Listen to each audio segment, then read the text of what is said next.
Hey there, and welcome to this week's devlog.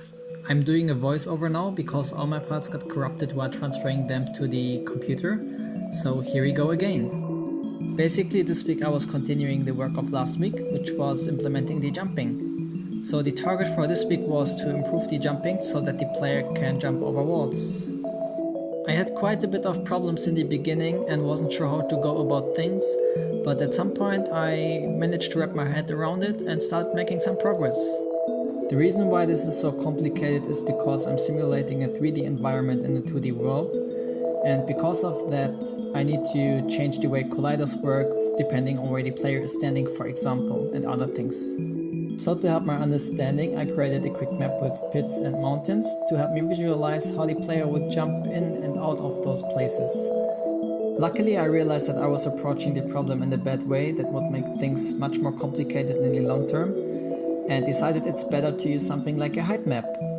So I ended up creating some tiles in sprite, which would represent the current level the player is standing on, and level 0 means that the player is standing on the main floor, and accordingly the others mean up and down. After that I started applying those levels to a map to see about how I could generate them. It really took me quite a while to understand how I should generate the floors using the height map, but eventually I came up with a solution and started creating a Python script which would generate the different layers from the height map. So because I decided I want to rely on automatic map generation, I figured that it's also a good point to rearrange the tile set and to define a structure that I can use later for the code as well.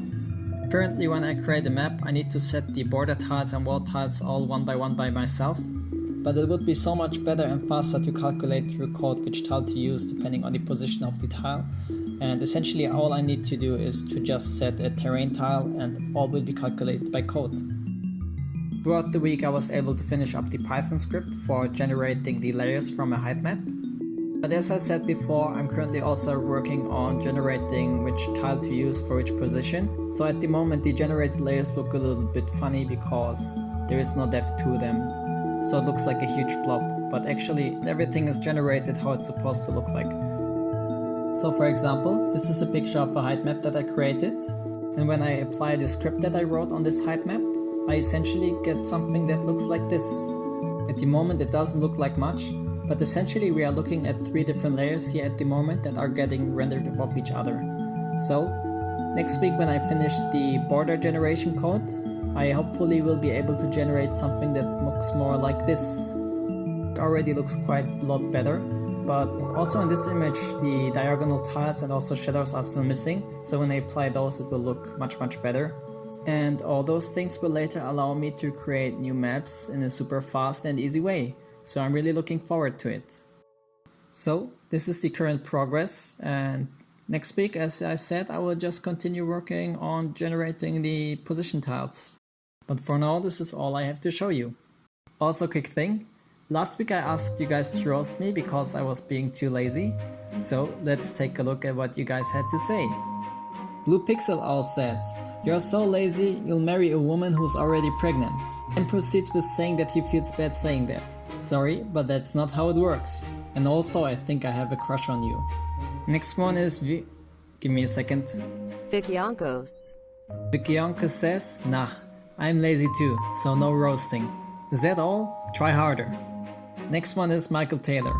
He says, "Don't feel bad about that, burnout happens." Which doesn't sound like a roast, but it's Michael, so alone looking at his profile picture makes me feel like he's disappointed. So, good roast, Michael. The next comment is by the Broman90. He says, "It's roasting time. You're so lazy you're..." Wait a second. You shouldn't be here. You should take care of Billy. How can you leave him alone like this? Shame on you. Zerotris says, "I won't roast you. Roasted sloths are not my taste." Guess what? You're not my taste either. Welton says, "Boy, you're so lazy that even sloths feel shame when they see you." I'm sorry Welton, but I know you love me, so you cannot roast me. Next one is Tons of Hun Studios, and what he says is even too much for me to read. Garrett, you really need to learn to keep boundaries. This was a bit too much. So those were all roasts, and now let's take a look who will become a character in the game.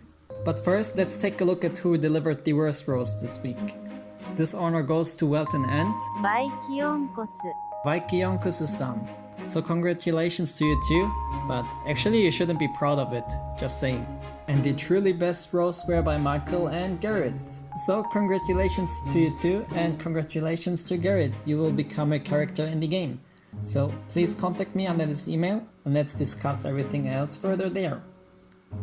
Also we have a special prize which goes to the Broman for being the worst parent in this universe. Now this is really all for this week's devlog video. I was quite frustrated earlier that all my video files got deleted. I still tried my best to make this video enjoyable, so I hope you could enjoy it at least a bit. And I think the progress this week wasn't too bad, even though it doesn't seem like to be much. For me in the backend a lot happened, so I'm quite happy with that. And so again, this will be all. Thank you all so much for watching and for your nice comments and roasts. And I wish you all a fantastic Sunday and a lovely new week. So I hope to see you around next Sunday. Until then, bye bye!